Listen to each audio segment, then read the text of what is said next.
Spill the tea. Spill the tea.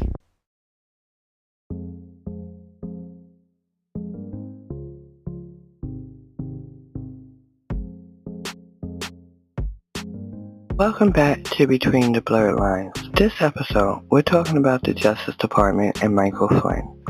The Justice Department has agreed to pay $1.25 million to Michael Flynn, the former National Security Advisor to President Donald Trump, to settle a lawsuit regarding his prosecution during the investigation into Russia's interference into the 2016 election.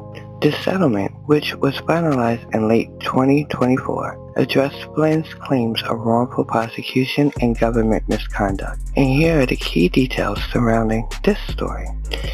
Flynn filed $50 million against the Department of Justice and the FBI, alleging that he was the victim of a malicious prosecution.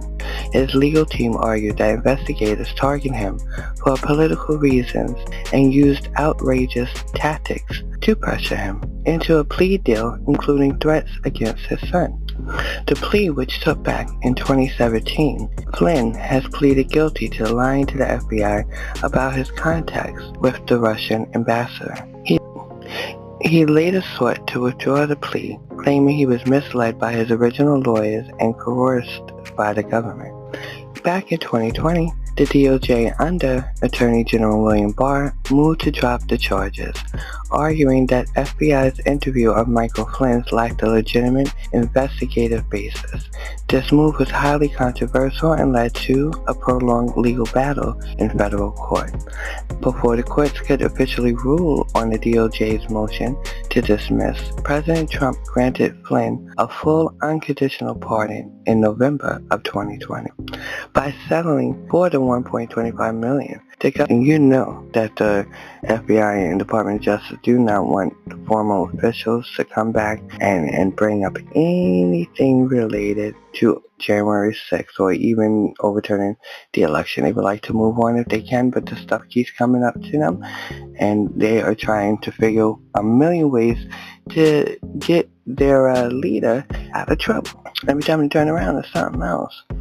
Now, in standards, such settlements, the Justice Department does not admit any wrongdoing or liability. The agreement effectively ends the litigations, providing Flynn with a financial payout while sparing the government from further legal costs and potential disclosure of internal documents. And if you haven't heard, just a little thing, as of earlier this week, somehow the DOJ already has a big headache on their hands other than the Epstein situation. But when they were releasing some files, they accidentally leaked memos that was confidential and classified, and that only 6 people were cleared to see this. That's how big these documents were. And these documents were found how? Because remember back when transition was happening between Trump and Biden, and Trump threw a hissy fit, and Trump took documents, with him back to Mar-a-Lago, and there was rumors of paperwork being flushed down the toilet, and allegedly they were being eaten and all this other crap. But so the FBI raided Mar-a-Lago police, remember, and they found all these boxes and documents, right? And he was supposed to return them, and he threw a fit about that. Well, lo and behold, 2026, the DOJ released one of those classified documents by mistake. Which proves, that he had them. So there we go. So the DOJ does not want any further investigating or anything else providing Flynn, so they just rather pay him out. The settlement has been viewed through 2 different lenses. Now, Flynn supporters see it as a vindication and proof that the Russian probe was a deep state effort to undermine the Trump administration. And critics of the settlement are arguing that this is nothing more than a political payout, and point that Flynn twice admitted under oath to lie to federal investigations before his pardon. The case remains a landmark example of intense political and legal frictions that characterized the investigations into the 2016 election. So we're going to take a little deeper dive because this is more than just Michael Flynn getting a payout. And we're going to talk about why it's kind of a little bit important and why you should pay attention to things like this. So back in December in 2020, Flynn publicly suggested that the president should invoke martial law to rerun the elections in swing states.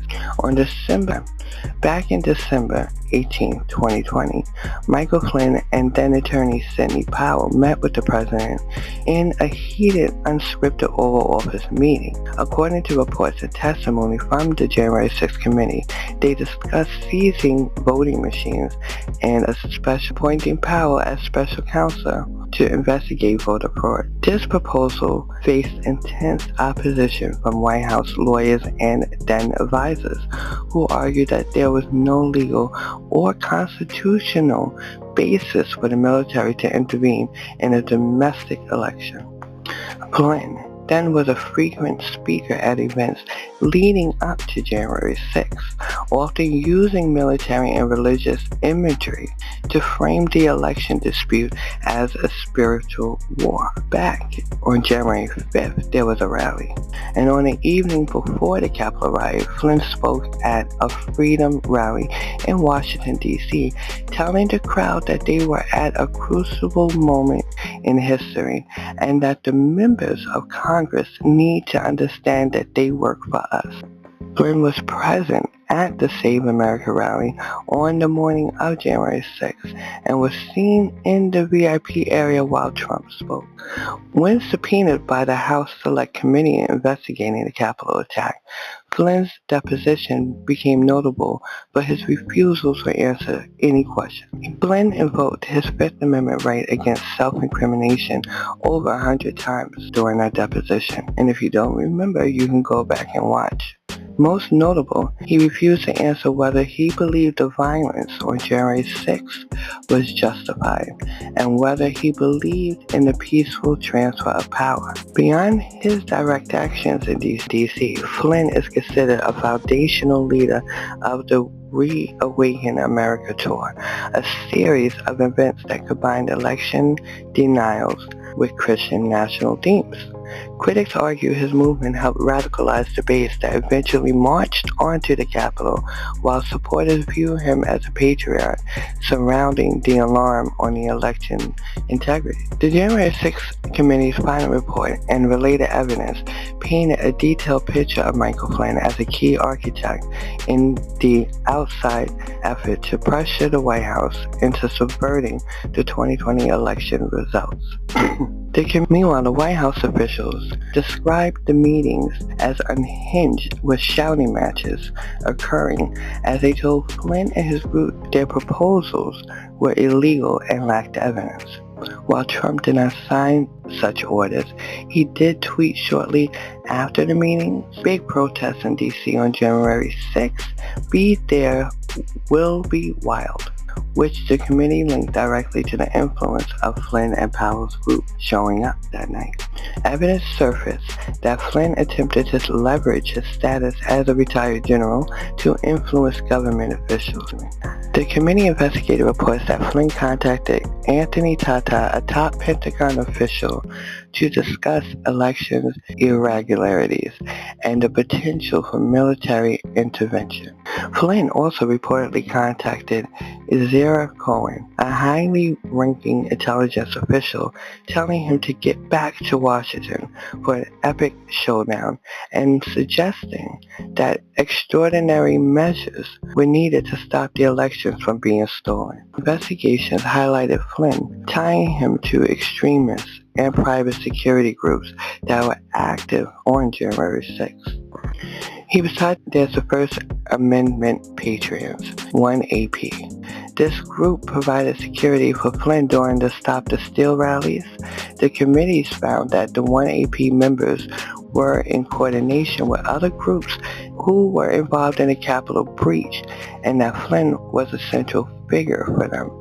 As mentioned earlier, Flynn's refusal to answer questions was a major takeaway for the committee. Beyond the question of peaceful transition, he also invoked the Fifth Amendment regarding his communications with Donald Trump between the election and January 6th, his knowledge of plans to delay or obstruct the certification of elections, and his roles in drafting the proposed executive orders to seize voting machines. The committee looked into the funding behind the Stop the Steal movement, noting that Flynn's nonprofit and media appearances helped sustain the narrative that the election was fraudulent. This was viewed as a critical component of the pressure campaign that accumulated in the January 6th events. So, nothing is ever out of the blue or nothing. It all is linked. Everything is silently linked together. Now, is this ironic that Michael Flynn is getting a $1.25 million payout? No, because he sued the DOJ. He wasn't getting it, obviously, in the Biden era, but he's getting it in Trump's DOJ, the DOJ that works for him.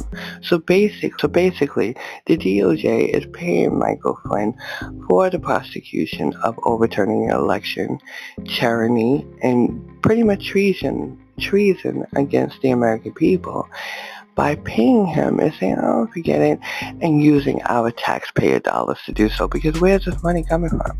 I thought we needed more money for the war that's now happening with Iran. I thought we also needed more money for the borders patrol, right? Don't we need money for ICE? Don't we also need money to help sustain people because the farmers are running out of money, which helps feed us? I mean, we're always asking for money, but where are we getting this money to pay out January 6th? That's just my thought. I'm going to keep it to myself. So listen, tell me what you think in the comments below. And until then, stay kind, and I'll talk to you later.